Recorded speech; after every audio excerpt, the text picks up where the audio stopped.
वेल ते अर्शद वारसीचा इंटरव्ह्यू होता, तुम्हाला माहितीच असेल. जे प्रभासबद्दल त्यांनी विधान केलं तर आपण त्या विधानाबद्दल आज बोलणार नाही. त्याच इंटरव्ह्यूमध्ये अर्शद वारसीने आणखीन एक स्टेटमेंट दिलं होतं रणबीर कपूर आणि आलिया भटबद्दल. वेल त्यांनी पॉझिटिव्ह स्टेटमेंट होतं त्यांचं स्टेटमेंट असं काय होतं की रणबीर कपूर आणि आलिया भट ही म्हणजे एकदम ओरिजिनल ॲक्टर्स आहेत.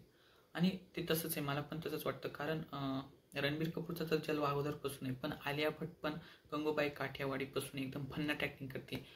आणि तेच आज आलिया भटच्या आणखीन एका नवीन चित्रपटाचा टीझर आला आहे जिगराचा. आणि ते टीझरमध्ये स्टार्टिंगमध्ये 40 सेकंदामध्ये आलिया भटचा एक डायलॉग आहे. तर ते डायलॉगच तुम्ही पहा, तिची ॲक्टिंग रेंज तुम्हाला कळून जाईल की तिची ॲक्टिंग रेंज किती पुढं पोहोचलेली आहे.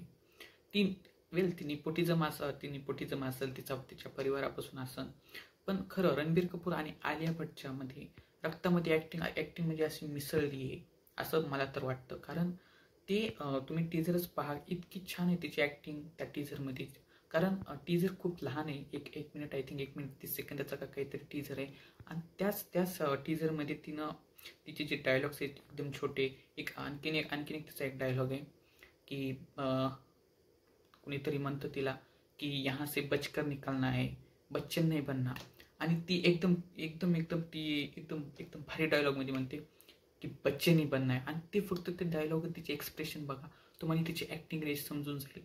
आणि वेळ आपण टीझरबद्दल बोलू थोडं काही. तर टीझर आलेला आहे आणि टीझरमध्ये 40 सेकंद तिचा मोनोलॉग होऊन पुन्हा एक गाणं ऐकायला मिळतं की एक हजारो में मेरी बहीण आहे. हे गाणं आपण खूप ऐकलं असेल. आणि त्या टीझरसोबत ते गाणं एकदम छान मर्ज केलेलं आहे. ती ऐकायला खूप गोड वाटतं. आणि टीझर हे एकदम ॲक्शन फिल्म दिसते. बहीण भावांची ती स्टोरी दिसते चित्रपटामध्ये. आणि चित्रपटाची म्हणजे रेंज खूप मोठी दिसत आहे. कारण धर्मा प्रोडक्शन एकदम खर्च पण खूप केलेला आहे. ॲक्टिंग रेंज पण मस्त आहे. स्टोरी पण एकदम खास दिसत आहे. तर बघूया, 11 ऑक्टोबरला येणार आहे. आणि मला टीझर खूप आवडला. तुम्हाला कसा टीझर वाटला ते कमेंट सेक्शनमध्ये सांगा. Good night, take care, bye.